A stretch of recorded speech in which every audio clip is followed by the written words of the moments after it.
इसमें हम सीखेंगे फंडामेंटल्स, मोस्ट ऑफ फंडामेंटल्स ही सीखेंगे हम। तो वहीं से शुरू करेंगे। और मैक्सिमम क्या है, आपको सीखना क्या है, फंडामेंटल्स ही सीखना है, स्टॉक मार्केट क्या है वो देखना है। और इसके बाद बस रिलैक्स रहो, सीखते रहो कैसे क्या करना है। आप सही हाथों में हो, हेल्पिंग हैंड में के साथ अगर जुड़े हो तो ये आपका जर्नी इंटरेस्टिंग रहेगा। तो हम शुरू करेंगे आज से। Stock market basic for absolute beginner. हम में से बहुत सारे लोगों को पता नहीं है स्टॉक मार्केट क्या है। हम आज एक्सप्लोर करेंगे। सबको मिथ है कि यार ये जुआ है। हमें बचपन से ही सिखाया जाता है कि स्टॉक मार्केट तो जुआ है। बहुत सारे स्कैम्स हुए हैं पहले, हर्षद मेहता से लेके हुए बहुत कुछ है, जो कि हर्षद मेहता हमको पता है तो मैं बस उन्हीं का नाम ले रहा हूँ। ऐसे बहुत सारे स्कैम्स होके गए। आगे जाके मैं आपको बताऊंगा भी किन किन लोगों ने क्या क्या स्कैम्स किए और उसके कॉन्सिक्वेंसेस क्या रहे, क्या फायदा हुआ क्या नुकसान हुआ। लेकिन कुछ भी हो, आजकल ज़्यादा लोग जुड़े हैं हमारे मार्केट में, ज़्यादातर कोविड से। और कुछ आप शायद थोड़े लेट हो गए सीखने में। अगर कोविड के टाइम में सीख गए होते तो आपका अच्छा खासा पोर्टफोलियो बिल्ड बिल्ड हो गया होता अब तक। Nevertheless, it's never too late to beginning something.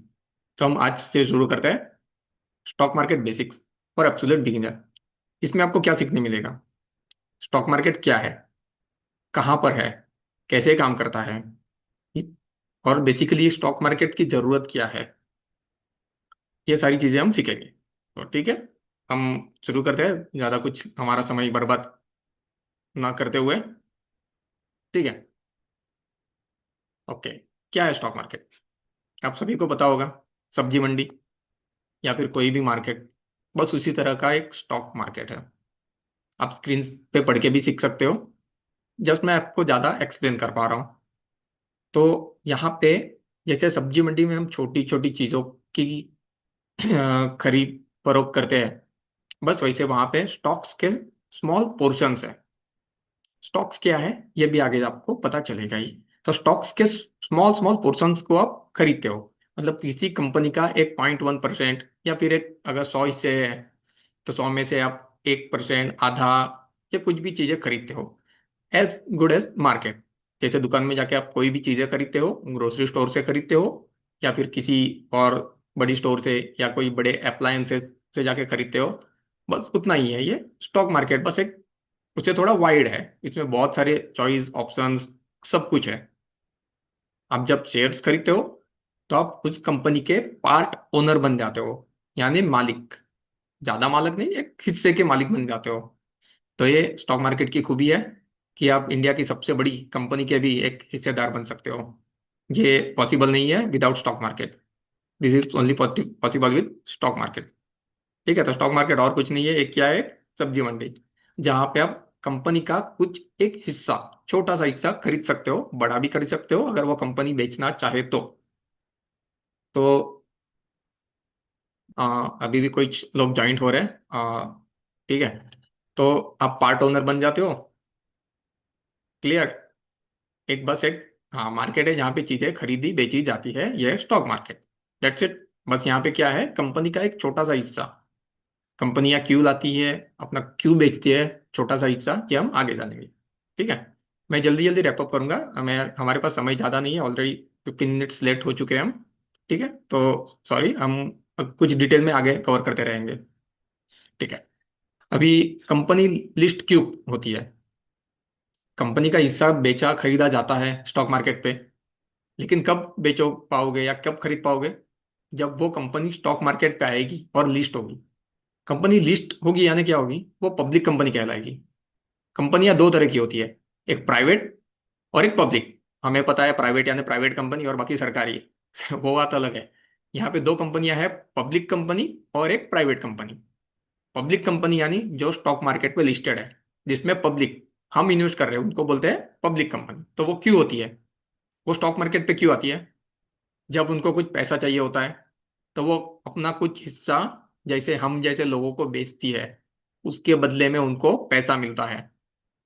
इसके लिए वो स्टॉक मार्केट पे लिस्ट होती है। ठीक है, तो उनको क्यों पैसे चाहिए, वो तो कंपनी चला रही है, पहले से ही पैसा है उनके पास।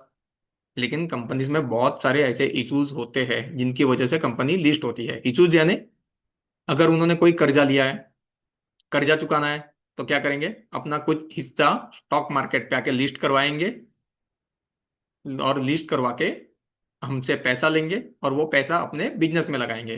ताकि क्या होगा, उनके बिजनेस में ग्रोथ होगा। कोई भी कंपनी, छोटी से छोटी कंपनी भी है, तो भी वो ग्रो करना चाहेगी, वो ऊपर ऊपर ऊपर जाना चाहेगी। तो वो बढ़ाने के लिए पैसा चाहिए। एक तो आसान रास्ता है, वो किसी बैंक से जाके लोन ले ले, या फिर स्टॉक मार्केट पे लिस्टेड कर ले।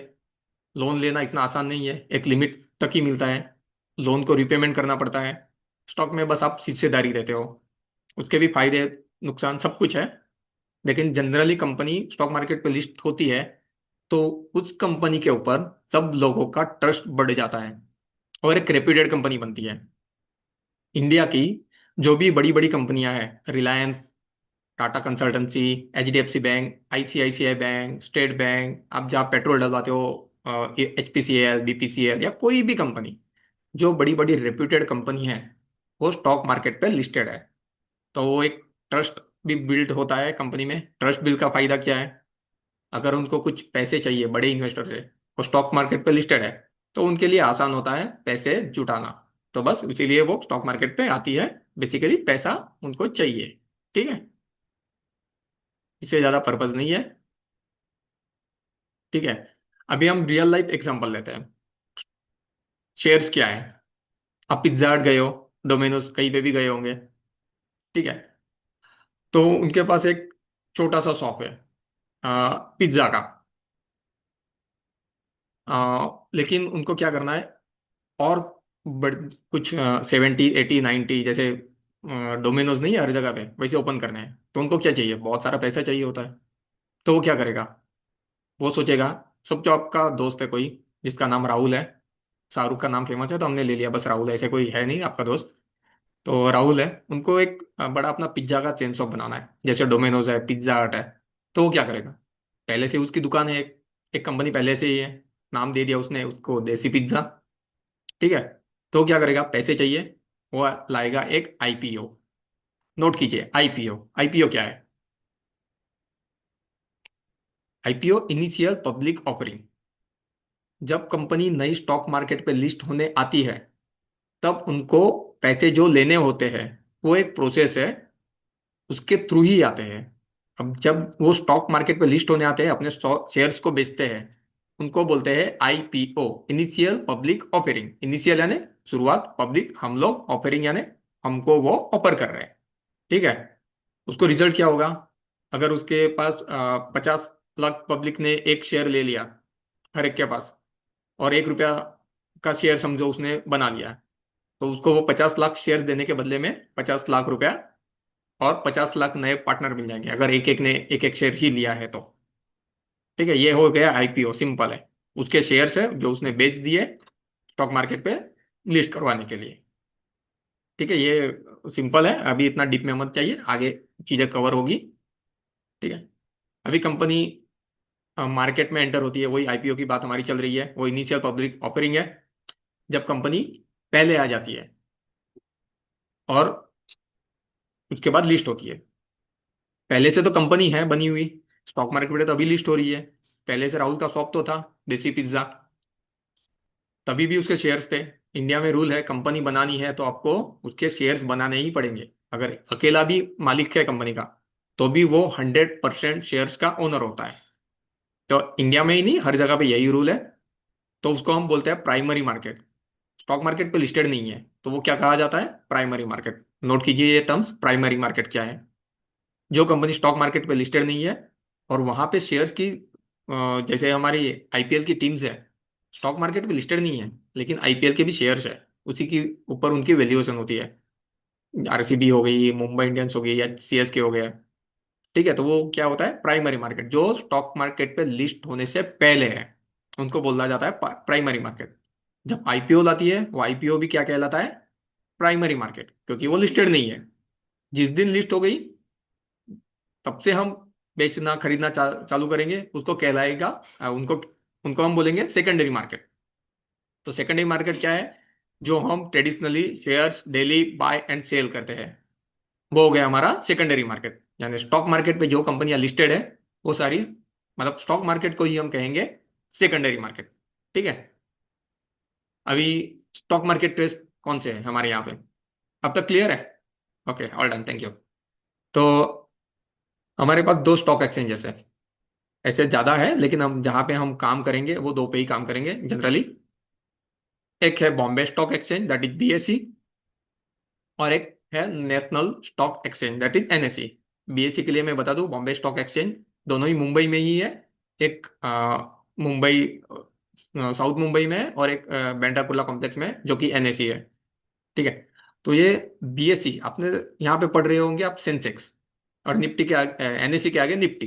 तो सेंसेक्स और निफ्टी, जब शेयर मार्केट चढ़ता है या गिरता है, जब जनरली सुनते हैं हम न्यूज में या कहीं पे भी या न्यूज़पेपर में पढ़ते हैं, तो क्या होता है, शेयर मार्केट गिरा है, सेंसेक्स की प्राइस कम हुई या फिर निफ्टी की प्राइस कम हुई, तब बोलते हैं बीएसई गिरा अगर सेंसेक्स की प्राइजेस कम हुए, एनएसई गिरा अगर निफ्टी के प्राइजेस कम हुए।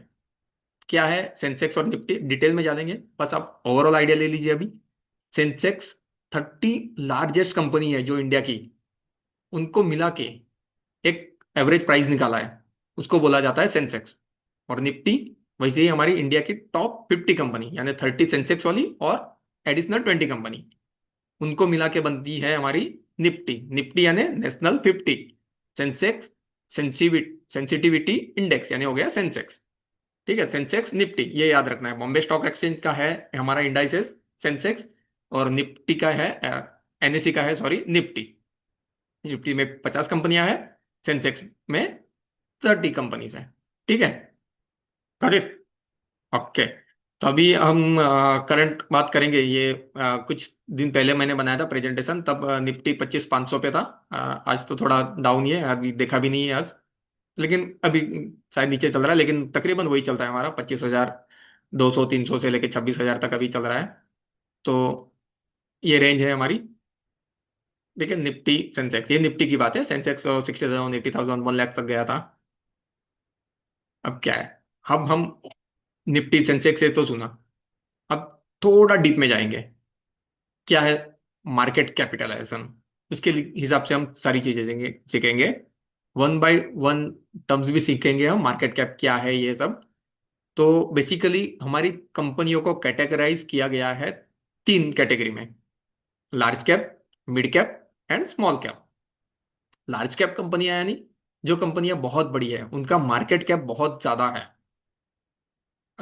मार्केट कैप समझ में आएगा, अभी से क्वेश्चन आ रहे हैं, मार्केट कैप बता दूंगा मैं बाद में। मार्केट कैप और कुछ नहीं होता, number of shares into current price जो भी है वो हम जानेंगे बाद में। तो जो बड़ी कंपनीज है उनको कहा जाता है लार्ज कैप। लार्ज कैप यानी उनके पास बहुत पैसा है, लार्ज कैपिटल। मिड कैप उनके पास मध्यम, मिडिल इनकम है, उनको कहा जाता है मिड कैप। और जिनका मार्केट कैपिटलाइजेशन कम है उनको कहा जाता है स्मॉल कैप। बस तीन चीजें हमें ध्यान में रखनी है, ये नोट भी कर लीजिए आप, large cap, mid cap and small cap. Large cap returns थोड़ा कम मिलेगा, रिस्क कम रहेगा। मिड कैप मॉडरेट, रिस्क भी मॉडरेट रहेगा, रिटर्न मॉडरेट रहेगा। स्मॉल कैप रिस्क ज्यादा रहेगा लेकिन रिटर्न्स भी ज्यादा रहेगा। तो ये वाइस वर्सा है, इनवर्सली प्रोपोर्शनल है, जहां पे रिस्क ज्यादा है वहां पे रिटर्न्स ज्यादा है, जहां पे रिस्क कम है वहां पे रिटर्न्स कम है। ठीक है। लार्ज कैप कंपनियां ही पहले मिड कैप थी, उससे पहले स्मॉल कैप थी, मतलब कोई कंपनी डायरेक्ट ऐसी लार्ज कैप नहीं बन गई। पहले वो स्मॉल कैप थी, उसके बाद वो मिड कैप में हुई, मिड कैप बाद के बाद ही वो लार्ज कैप बनी। उन्होंने अपने बिजनेस अच्छे चलाए, सब सही रखा अपने कंपनी में, तो धीरे धीरे करके वो बड़ी कंपनी बन गई। जैसे एचडीएफसी हो या आईसीआईसीआई बैंक, एक दो ब्रांच से चालू किया था और जाके इंडिया की टॉप बैंकर्स बन गए, एचडीएफसी या आईसीआईसीआई दोनों भी है। ठीक है, ये मार्केट कैप है, और कुछ नहीं है, प्राइस टैग है। जैसे आप कोई कपड़ा लेने जाते हो, एक 100 रुपये का है, एक 200 का है, एक 500 का है। 500 का है लार्ज कैप, बड़ा है, अच्छा है। 200 का है मिड कैप है, ठीक है। स्मॉल कैप 100 का है, ठीक है, निकल गया तो अच्छा निकल गया, अदरवाइज आपका रिस्क है। ये इस तरह है। ठीक है। अभी हम कुछ थोड़ी टेक्निकल चीजें जानेंगे, बेसिक फाइनेंशियल टर्म्स है ये। तो सेल्स, एक्सपेंसेस और प्रॉफिट, ये तीन के ऊपर हमारी कंपनियां चलती है। ठीक है, अगर हम कोई एक ग्रोसरी स्टोर्स भी ले लें, तो वो क्या करेगा, सेल्स करेगा, रेवेन्यू लेगा, अपना खर्चा निकालेगा, उसमें से जो बचेगा वो प्रॉफिट होगा। तो एक सिंपल लेमन टर्म में, अगर कोई एक हमारे महाराष्ट्र का फेमस वड़ा पाव बना रहा है, वो क्या कर रहा है, 100 वड़ा पाव बेच रहा है दिन में। एक वड़ा पाव की कीमत पकड़ो 10 रुपया, वैसे उसने 1,000 रुपये का सेल्स किया। मतलब क्या हो गया वो उसका रेवेन्यू, वो कस्टमर से सीधा ले रहा है। 10 रुपये का एक वड़ा पाव, 100 वड़ा पाव बेचे, यानी 1,000 रुपये का उसने क्या किया, सेल्स। सेल्स को ही क्या कहते हैं, रेवेन्यू। और उसके बाद वड़ा पाव के लिए उसको कुछ खर्चा लगा होगा। उसने, हो सकता है 250 रुपये के ब्रेड लिए, पाव, पटेटो लिए, कुछ ऑयल लिया, ये सब मिला के उसको अगर हो गया 600 रुपीज का खर्चा। उसके ऊपर उसने कुछ रखे होंगे जो काम करने के लिए, उनका खर्चा पकड़ के सपोज पकड़ लो आप 750 तक उसने एक एक्सपेंसेस अपने बना लिए। मतलब उसने सेल्स किया 1,000 रुपये का, 750 क्या हो गया उसका एक्सपेंस। तो अपने सेल्स माइनस एक्सपेंस, वो क्या हो जाएगा उसका, of course profit, right, you are right. तो प्रॉफिट क्या होता है, revenue. Revenue that is sale minus expenses, ये होता है प्रॉफिट। हर एक कंपनी का भी ऐसा ही है, बस उसका सेल्स बड़ा होता है, एक्सपेंसेस भी बड़े होते हैं, प्रॉफिट हो सकता है बड़ा भी हो या लॉस भी हो सकता है। हो सकता है कि उसने 1,000 वड़ा पाव बेचे, बनाए तो उसने 1,000, लेकिन उस दिन उसके सिर्फ 500 के ही बच, 500 ही वड़ा पाव बेच, 500 रुपये के ही, मतलब 50 वड़ा पाव ही बेच पाया। 50 वड़ा पाव क्या, वो खराब हो जाएंगे उसके। लेकिन एक्सपेंसेस तो उसका फिक्स है 700 रुपीज, तो उसको हो सकता है उस दिन 150 रुपये का लॉस भी हो। तो जरूरी नहीं कि हम प्रॉफिट ही कमाएं, लेकिन हम फाइनेंशियल टर्म्स में प्रॉफिट ही बोलेंगे, वो ब्रैकेट में दिखाया जाएगा या माइनस में। लेकिन जनरली फॉर्मूला वही चलेगा हमारा, profit equal to revenue minus expenses. अगर माइनस में है तो वो माइनस प्रॉफिट यानी वो लॉस ही होता है, लेकिन हम लॉस नहीं लिखते। कभी भी आप बैलेंस शीट पढ़ोगे, जब भी बैलेंस शीट पढ़ोगे, तब कभी भी आपको फाइनेंशियल लॉस नहीं दिखाया जाएगा, लिखा जाएगा प्रॉफिट, वो ब्रैकेट में होगा। वो सिखाऊंगा मैं आपको, फाइनेंशियल स्टेटमेंट कैसे पढ़नी है, हम वन बाय वन वो सीखेंगे, डीप में ही सीखना है हमें। ठीक है, मैं थोड़ा जल्दी जा रहा हूँ क्योंकि विद इन टाइम लिमिट हमें खत्म करना है। और आप अच्छे से समझ भी पाओगे, अगर ज़्यादा लंबा हो जाएगा तो समझ भी नहीं पाओगे, ठीक है। अभी कुछ एडवांस फाइनेंशियल टर्म्स पे जाते हैं। हमारे पुराने स्टूडेंट्स तो शायद समझ गए होंगे, ये हमारा शायद कवर होगा, ठीक है। अभी ईपीएस और डिविडेंड, दो चीजें हम जानेंगे, ये थोड़ी एडवांस है। ईपीएस क्या है, उस दिन हमने सीखा था, अर्निंग पर शेयर। शेयर्स क्या है, कंपनी ने 10, अब अगर जैसे पिछली बार राहुल के बताया मैंने, उसने 50 लाख शेयर्स बनाए थे, तो एक शेयर के पीछे वो कितना कमा रहा है। अगर कोई कंपनी, उसके 1,000 शेयर है और वो 400 रुपया कमा रही है, तो हर एक शेयर के पीछे कितना कमा रही है, 2.5 रुपया। यही हो गया क्या, EPS, earning per share. Terms ही आपको बता रहा है, ईपीएस, अर्निंग पर शेयर, एक शेयर के पीछे वो कितना कमा रहा है, वो हो जाएगा ईपीएस। अभी डिविडेंड क्या है, डिविडेंड, आपने, सपोज आपका एक दोस्त है, वो नया एक कंपनी चालू कर रहा है, कंपनी आप छोटी सी शॉप समझो, वो छोटी एक गिफ्ट शॉप खोल रहा है। उसके पास, उसको शायद 2 लाख रुपए चाहिए शॉप खोलने के लिए या नई शॉप सेटअप करने के लिए, लेकिन उसके पास अभी सिर्फ 1.5 लाख रुपया है। वो बोलेगा भाई 50,000 रुपये मुझे कम है। तो आप बोलोगे चलो भाई मैं देता हूँ 50,000, आप अपना प्रॉफिट मुझसे बांट लेना। उसने आपसे 50,000 रुपये लिए, आपके दोस्त ने, एंड ऑफ द ईयर उसने 10,000 रुपये का प्रॉफिट कमाया, पकड़ो आप, साल में। तो 10,000 रुपये का प्रॉफिट कमाया तो क्या करेगा, आपने वो कंपनी को, आपके दोस्त को 50,000 रुपये दिए थे, आप परसेंटेज टर्म में निकालो, वो हो गए 25%, ठीक है। तो उसने कितना प्रॉफिट कमाया था, 10,000। तो उसको इक्वली बांटना जरूरी है, आप भी 25% के पार्टनर हो गए थे उसके गिफ्ट शॉप में। तो वो आपको जो प्रॉफिट में से जो पैसा देगा, 2,500 रुपया जो आपको रिटर्न देगा, उसको क्या बोलेंगे हम, डिविडेंड। यानी कंपनी जो अपना प्रॉफिट कमाती है, उसमें कुछ एक हिस्सा हमारे शेयर होल्डर्स को बांटती है, उनको क्या कहा जाता है, डिविडेंड, ठीक है। ये डिविडेंड रेशो, ये सब इसके बारे में जाएंगे। और ये डिविडेंड आपको कैश फॉर्म में मिलता था पहले, अभी डायरेक्टली आपके बैंक अकाउंट में ही जमा होता है। बहुत सारी जगह पे डिविडेंड का फंडा है। ठीक है। अभी मार्केट कैप तो हमने सीख लिया है। तो बस एक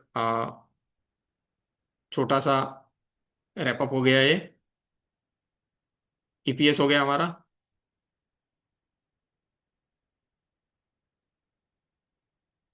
अभी थोड़ा आगे चल के हम एडवांस पे आ रहे हैं। Market cap. मार्केट कैप जैसे पहले बताया था, अभी जस्ट मैं थोड़ा एक्सप्लेन कर लेता हूँ। एक शेयर है किसी कंपनी का, उसकी जो प्राइस है उसको आप मल्टीप्लाई करोगे जितने भी शेयर्स उस कंपनी ने बनाए हैं, टोटल नंबर ऑफ शेयर्स, उसके साथ मल्टीप्लाई करोगे तो आपको क्या मिलेगा? Market cap. वो मार्केट कैप क्यों इंपॉर्टेंस है? क्योंकि जितनी बड़ी कंपनी होगी उतना लोगों का भरोसा ज्यादा होता है।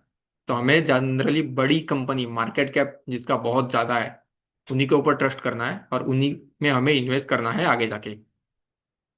ठीक है। ऐसे इसका जरूरी, ये मतलब इतना भी हार्ड एंड फास्ट रूल नहीं है, लेकिन हम वो सीखेंगे परसेंटेज अलोकेशन कैसे रखना है, पोर्टफोलियो कैसे बिल्ड करना है।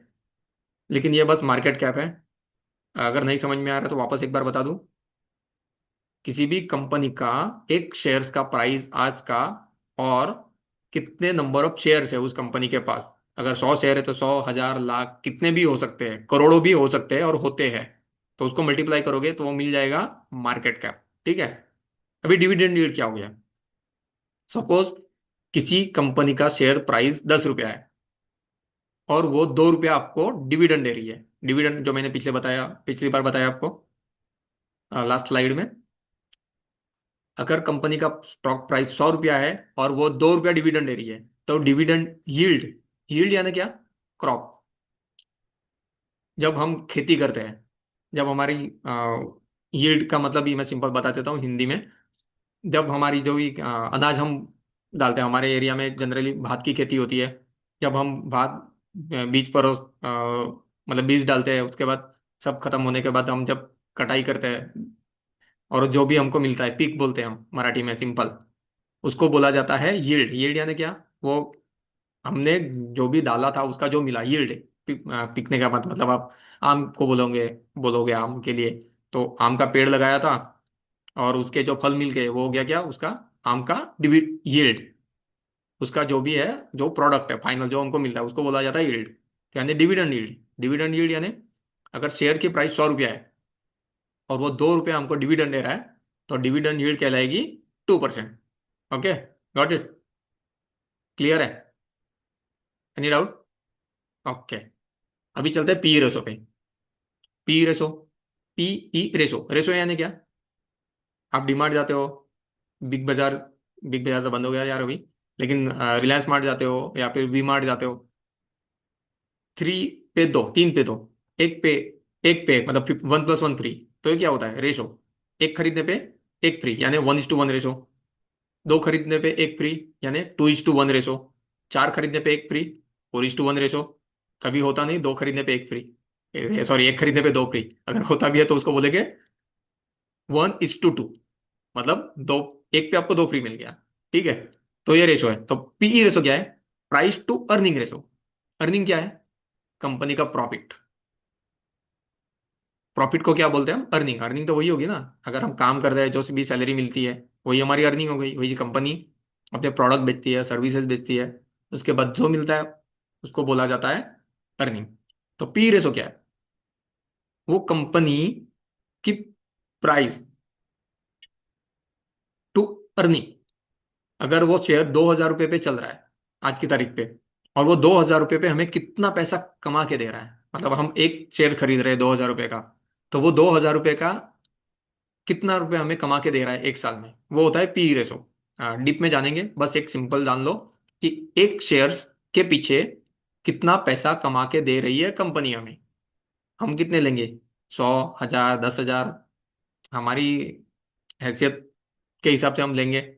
कोई 1,000 लेगा शेयर्स, कोई 10 लेगा, कोई 5 लेगा।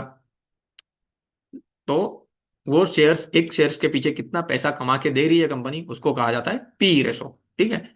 ये आगे हमें काम में आएगा जब हम कंपनी को एनालाइज करना सीखेंगे। आज तो जस्ट हमें बेसिक कवर करना है।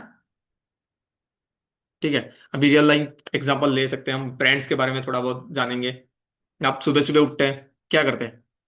टूथपेस्ट, अरे टूथपेस्ट सही यार, इतने क्विक लोग हैं हमारे, सुन के तुरंत आंसर दे दिया। टूथपेस्ट तो यूज करते ही है, वो तो सही है, वो तो आप क्लोजअप यूज करो या कोई भी यूज करो, कंपनी जान लेना आप। मैं एक जनरल दिखाता हूँ। सुबह सुबह हम क्या लेते हैं? टी। टी की कौन सी कंपनियां हैं जनरली हमारे यहाँ पे? टाटा कंज्यूमर सबसे बड़ी चाय बनाने वाली कंपनी है हमारे यहाँ की। आप ऊटी या फिर कुन्नूर या जनरली जो भी हमारी हिल स्टेशन है वहां पे देखोगे तो वो चाय के बगान है, वो मोहन बगान या फिर टाटा के ही होते हैं। ठीक है। तो टी है। बहुत सारे लोग ऑफिस में निकल रहे हैं कार से, तो ये मारुति सुजुकी है जो हमारी फेमस है। तो ये है मारुति, मतलब एक कार बनाने वाली कंपनी, ये कंपनी है। चाय बनाने वाली ये भी कंपनी है। आपने घर में कलर लगाया है, जो भी पेंट्स, एशियन पेंट है। और भी है लेकिन जस्ट एक में बड़ी कंपनी है तो वो मैं बोल रहा हूँ एशियन पेंट। एक्जो नोबेल है, डिलेक्स है, बहुत सारे हैं। तो ये कुछ कंपनियां हैं। अम, ये बस एक कंपनी क्या है वो बता रहा हूँ मैं आपको। ठीक है। हम पैसा कैसे कमाते हैं स्टॉक मार्केट से, सबसे बड़ा सवाल है। हम स्टॉक मार्केट में आ गए, लेकिन हम पैसा कैसे कमाते हैं स्टॉक मार्केट में? कंपनी ने एक अपना शेयर लिस्ट कर लिया, उसके बाद कंपनी का रिस्पॉन्सिबिलिटी खत्म? ऐसे नहीं होता। उसको जवाबदेही है। अगर किसी कंपनी ने हमसे पैसा लिया है तो वो पैसे का हिसाब देना है, उसे पाई पाई का हिसाब देना पड़ता है। तो किसी कंपनी ने अपने शेयर लिस्ट किए, आईपीओ आ गए, या फिर उसके बाद भी आपने किसी और से खरीदा। अगर आपने 500 रुपये में शेयर्स खरीदा, कंपनी का वैल्यूएशन बढ़ेगा तभी आपके शेयर्स की प्राइस बढ़ेगी। तो वैल्यूएशन क्या होता है? कंपनी कैसे परफॉर्म कर रही है, कितना प्रॉफिट कमा रही है, कितना सेल्स जनरेट कर पा रही है, ये सारी चीजें मिला के कंपनी अपनी प्रॉफिट बढ़ाती है। जैसे प्रॉफिट बढ़ता है यानी कंपनी का क्या होता है? वैल्यूएशन भी बढ़ता है। अगर कंपनी का वैल्यूएशन बढ़ा तो शेयर का प्राइस ऑफकोर्स बढ़ा ही होगा। शेयर का प्राइस बढ़ेगा तभी वैल्यूएशन बढ़ेगा। तो आपने, हो सकता है कि कोई शेयर 500 रुपये में खरीदा था, कुछ समय के बाद वो 700 रुपया हो गया, तो वो हो जाएगा आपका वैल्यूएशन, प्राइस अप्रिसिएशन बोलते हैं उसको। 500 रुपये का 700 रुपया हो गया, अप्रिशिएट हो गया। आपने गोल्ड खरीदा था अभी, हो सकता है उस टाइम में 50,000 था, आज के टाइम में 1.5 लाख के करीब है, नियर अबाउट 1.5 लाख। तो वो 50,000 का 1.5 लाख हो गया। वो उसको क्या बोलेंगे? 1 लाख रुपए को प्राइस अप्रिसिएशन। ठीक है। वही चीज शेयर्स के मामले में क्या होता है? शेयर्स के मामले में क्या होता है? आप शेयर्स खरीदते हो, उस शेयर्स की वैल्यू बढ़ती है, उसको हम बोलते हैं प्राइस अप्रिसिएशन। ठीक है। तो वो शेयर्स के लिए है। अभी दूसरा एक जरिया है, पहले तो हमें प्राइस अप्रिसिएशन से पैसा मिलता है, शेयर्स की प्राइस बढ़ने से। दूसरा क्या है? डिविडेंड। पिछली बार बताया था आपको डिविडेंड कैसे है। जैसे ही आपने एक आम का फल लगा दिया, वो, सॉरी, फल नहीं लगा दिया, आम का पेड़ लगा दिया फल तो आपको मिलेगा वो। तो आम का भी लगा दिया, वो आपको छांव देता तो रहेगा ही रहेगा, साल भर आपके आंगन में उसकी शोभा बनी रहेगी। और सारण में एक बार क्या करेगा वो? अपनी फसल देगा, आपको मैंगो मिलेंगे। तो मैंगो मिलेगा वो क्या है? डिविडेंड है। और छाव तो रहेगी, एक पेड़ आपके घर के सामने रहेगा, हवा देता रहेगा ठंडी, तो वो हो गया अप्रिसिएशन। ठीक है।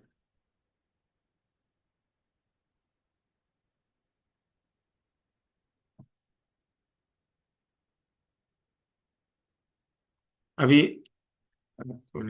हाँ, अभी क्या है? मैंने ये तो बताया आपको कि आपको प्राइस अप्रिसिएशन मिलेगा तब शेयर्स का प्राइस बढ़ेगा, तब अप्रिसिएशन मिलेगा। लेकिन शेयर्स के प्राइस बढ़ने के लिए क्या है? बहुत सारी चीजें हैं, बहुत सारे फैक्टर्स है जिनके ऊपर शेयर्स का प्राइस बढ़ता है या घटता है। हर बार शेयर का प्राइस बढ़ेगा नहीं, घटेगा भी, लॉस भी होगा, प्रॉफिट भी होगा, दोनों मिला के चलना है हमें। इसीलिए हमें कैसे क्या करना है वो सीखना है, ताकि हमें लॉस कम से कम हो। लॉस होगा लेकिन कम से कम हो, लेकिन लॉस से ज़्यादा हम प्रॉफिट बनाएंगे तो वो लॉस हमारा कवर हो ही जाएगा। ठीक है। तो सबसे पहले शेयर्स की प्राइस कम ज़्यादा क्यों होती है? कोई भी शेयर है, रोज एक ही प्राइस पे नहीं रहेगा, वो कम होगा या ज़्यादा होगा। ठीक है। तो क्या होती है? Demand and supply. आप सिंपल एक सब्जी मंडी का एग्जांपल ले लो। आप मई में जाओगे, टमाटो टमाटर हो या कोई भी सब्जी बहुत महंगी मिलेगी, वही आप जनवरी दिसंबर में जाओगे तो वो सस्ती मिलेगी कंपेरेटिवली। क्यों? बहुत ज़्यादा सब्जियां होती है दिसंबर जनवरी फरवरी, उसमें सब्जियों की पैदावार जो होती है बहुत ज़्यादा होती है। मतलब क्या है? सप्लाई बहुत ज़्यादा है, लोग तो उतने ही हैं, लोग उतने ही हैं हमारे, लेकिन क्या है, सप्लाई इतनी ज़्यादा है कि उसके प्राइजेस कम होते हैं। कई बार क्या होता है, उसका डिमांड भी कम होता है। अभी जैसे जनरली होता नहीं, लेकिन अब पकड़ो कोई कुछ चिकन का रेट बहुत ज़्यादा बढ़ गया था, अभी अंडों का रेट बढ़ गया था। कुछ वो स्वाइन क्या, वो चिकन फ्लू, बर्ड फ्लू आ गया था। तब चिकन की प्राइस क्या गिर गई थी, 20 रुपया किलो, 10 रुपया किलो। जैसे ही आप कुछ एक हमारे जैसे सावन होता है, सावन में लोग कम खाते हैं चिकन, मटन, तो उस टाइम में मटन के रेट तो नहीं, लेकिन चिकन के रेट फ्लक्चुएटिंग होते हैं, तो वो कम होते हैं। तो वो क्यों हो गया? डिमांड की कमी है। ऐसा नहीं कि सब्जियों की कमी होती है तो वो सब्जियां आपको सस्ती मिलेगी, लेकिन डिमांड एंड सप्लाई, या फंडा दोनों है। आइधर डिमांड की कमी होगी या सप्लाई ज़्यादा होगी, दोनों में से एक फंडा रहेगा। ठीक है? डिमांड कम होगी या सप्लाई ज़्यादा होगी, तो वो क्या होगा, शेयर का प्राइस कम होगा, सस्ता मिलेगा। अगर डिमांड हाई है, ऑफकोर्स डिमांड हाई है, हो सकता है कि सप्लाई ज़्यादा हो फिर भी उससे ज़्यादा डिमांड है, तो भी महंगा होगा। हो सकता है कि बहुत सारी चीज़ें आ गई मार्केट में, लेकिन उसकी ज़्यादा डिमांड है तो वो प्राइजेस बढ़ेगी। जैसे ट्रेंडिंग कुछ चल रहा है अभी, आप कुछ कपड़े लेने जाते हो, या कुछ टी शर्ट्स है, अभी ट्रेंडिंग है, उसकी डिमांड ज़्यादा है। सप्लाई हो सकती है ज़्यादा हो, लेकिन वो ट्रेंडिंग में है, लेकिन बहुत डिमांड ज़्यादा है, तो वो क्या होगा, शेयर्स की प्राइस बढ़ेगी। या वैसे ही अपने कपड़ों की प्राइस बढ़ेगी, वैसे ही शेयर्स की प्राइस बढ़ेगी। क्या है, क्यों? डिमांड ज़्यादा है। ठीक है? डिमांड ज़्यादा है तो शेयर्स की प्राइस बढ़ेगी, अगर डिमांड कम है तो शेयर्स की प्राइस कम होगी। सब वैसे ही सप्लाई है, सप्लाई ज़्यादा है लेकिन डिमांड कम है, शेयर की प्राइस गिरेगी। सप्लाई कम है, डिमांड भी कम है, हो सकता है कि स्टेबल रहे शेयर की प्राइस। ठीक है? और ये डिमांड एंड सप्लाई किन किन फैक्टर पे डिपेंड है? सबसे पहला क्या है, कंपनी के बारे में, कंपनी प्रॉफिट कितना बना रही है, और कंपनी के लीडर्स, जो अच्छे अच्छे लीडर्स है या कंपनी के ओनर्स है। जैसे आप रिलायंस पकड़ोगे तो वो सबका भरोसा है, रिलायंस मोटा भाई बोलते हैं मुकेश भाई को, तो उनके ऊपर सबका भरोसा है, तो उनकी मैनेजमेंट के ऊपर भरोसा है। रिलायंस अच्छा काम कर रही है, अगर प्रॉफिट कमा रही है तो रिलायंस के शेयर्स बढ़ेंगे। और अगर कुछ गलत हो गया, जैसे अभी आईटी शेयर्स गिर रहे हैं, कुछ कुछ नए एंट्रोपी ने डाल दिए, अपने बॉम्ब फोड़ दिया है कि हम बिजनेस तबाह कर देंगे, हम ये लाएंगे, एआई कर देगा। तो अभी क्या होगा है, आईटी के बिजनेस उतना ही है, लेकिन एक सेंटीमेंट आ गया, ग्लोबल सेंटीमेंट, कि आईटी के शेयर्स अभी गिरने वाले हैं, आईटी का प्रॉफिट कम होगा, इसलिए आईटी के शेयर्स गिर रहे हैं। उसके पीछे कोई फंडामेंटल नहीं है। आईटी के शेयर्स 50% करेक्ट हुए हैं। क्यों? आईटी ने शेयर कमाना बंद कर दिया, या फिर हम अभी आईटी से बात कर रहे हैं, बिजनेस तो है ही ना आईटी का, फिर भी क्यों अभी आईटी के शेयर्स गिर रहे हैं? क्योंकि डिमांड कम है, लोग डर रहे हैं कि आईटी में कुछ प्रॉब्लम है, तो हम बेच के निकलते हैं, इसीलिए आईटी के शेयर्स गिर रहे हैं। तो ये हो गया simple example demand and supply का रियल लाइफ में। और वही है ग्लोबल इवेंट। हमारा स्टॉक मार्केट ऐसा कहा जाता है नहीं, वो हम बाद में पता करेंगे, लेकिन ऐसा कहा जाता है कि हम इमर्जिंग मार्केट है, वो तो है ही, हम वो तो ग्लोबल ट्रूथ ही है। तो हमारा मार्केट जनरली चलता है जो डेवलप्ड मार्केट है। डेवलप मार्केट यानी कौन हो गए? यूएस, यूरोप, जापान, ये डेवलप्ड इकोनॉमी है, तो उनके पैरेलल चलते हैं, नॉट सेम चलते हैं। जनरली यूएस में अगर कुछ प्रॉब्लम हुई, वहां के मार्केट गिरे, तो generally most of the time हमारे मार्केट गिरते हैं। इसका मतलब ये नहीं है कि यूएस का मार्केट गिरा हम इंडिया में आके सब बेच देंगे, ऐसा नहीं है, लेकिन जनरली उसके ट्रेंड फॉलो किया जाता है। ग्लोबल इवेंट, अगर अभी चल रहा है ईरान के ऊपर, अमेरिका बोल रही है कि मैं भाई तुमको ये कर दूंगा, वो कर दूंगा, डोनाल्ड ट्रंप आके कुछ भी अनाप शनाप बक रहे हैं, तो उसकी वजह से क्या हो रहा है, ग्लोबल क्राइसिस हो रही है। लोगों को डर है कि अगर कोई वॉर छिड़ गई तो क्या होगा, हमारी ग्रोथ रुक जाएगी। आप जानते हो वॉर के सिचुएशन में क्या होता है, कलश कहीं पे भी क्या करता है, अगर घर में भी कलश है तो भी वो नुकसान ही देता है हमें, हमें बढ़ने नहीं देता। सेम है ग्लोबल केस में, अगर कलश है, अगर लोग झगड़ा कर रहे हैं तो क्या करेंगे, बिना मतलब का अपना सब जो भी रिसोर्सेज है वो खत्म करेंगे। वो तो तुझे मारेगा, मैं तुझे मारूंगा, ये सब बोल के एक दूसरे के रिसोर्सेज खत्म होते रहेंगे। उसकी वजह से क्या होगा, महंगाई बढ़ेगी। महंगाई बढ़ेगी तो क्या होगा, ग्लोबल प्रॉब्लम्स हो गए, लोगों के पास पैसा कम होगा खर्चा करने के लिए। खर्चा करने के लिए पैसा कम होगा तो क्या होगा, कंपनी की अर्निंग कम होगी। अर्निंग, कंपनी की अर्निंग कम हो गई मतलब क्या, हमारे लिए वो तो निगेटिव है। तो वो कंपनी का प्रॉफिट भी कम हो जाएगा, सब कुछ कम होगा। तो वो ग्लोबल इवेंट की वजह से ये सारी चीज़ें होती है। बस वही ग्लोबल इवेंट है कि जैसे मतलब वॉर हो गया, या कोई ने कुछ बोल दिया।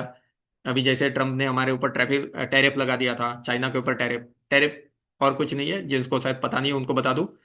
जैसे हम बाहर से, इंडिया से कुछ भी चीज़ें बाहर से खरीदते हैं, मतलब कोई बाहर की कंपनी इंडिया में बेचती है, कोई भी कंपनी हो गई, तो उसको हमारी गवर्नमेंट ऑफ इंडिया एक टैक्स लगाती है।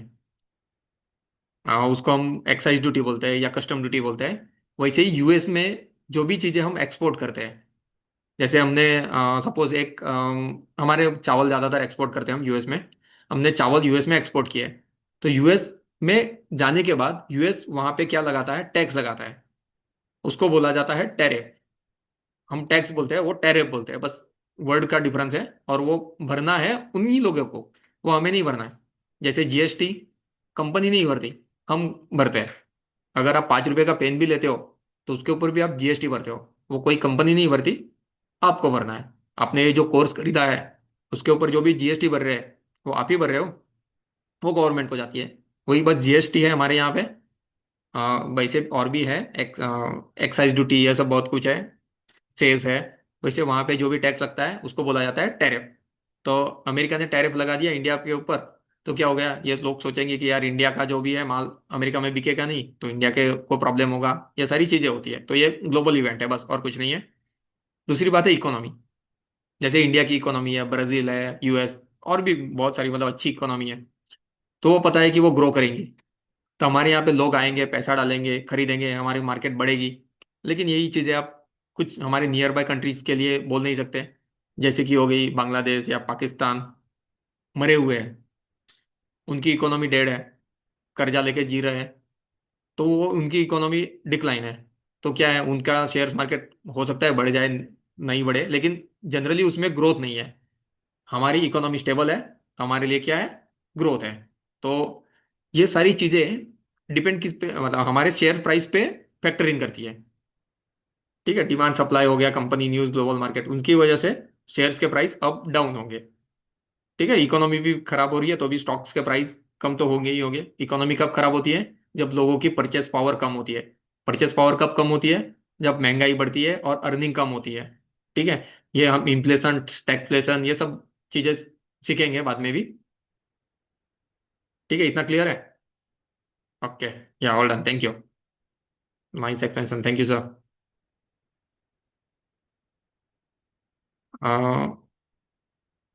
मैं ज़्यादा ये फास्ट जा रहा हूँ। ठीक है भाई, यार कवर करना है, सॉरी। डाउट है तो आप पूछ लीजिए। ठीक है, तो अभी ये बेसिक चीज़ें सीखी है हमने, तो अब बस 3 चीज़ें जान लेते हैं हम स्टॉक मार्केट में जो भी इन्वेस्ट करते हैं वो कैसे कर सकते हैं। तो वो अकाउंट को क्या कहा जाता है, डीमैट अकाउंट। डीमैट यानी डी मटेरियलाइज। पहले स्टॉक्स शेयर सर्टिफिकेट हुआ करते थे, आपने सुना होगा शेयर सर्टिफिकेट। तो अभी उन सबको शेयर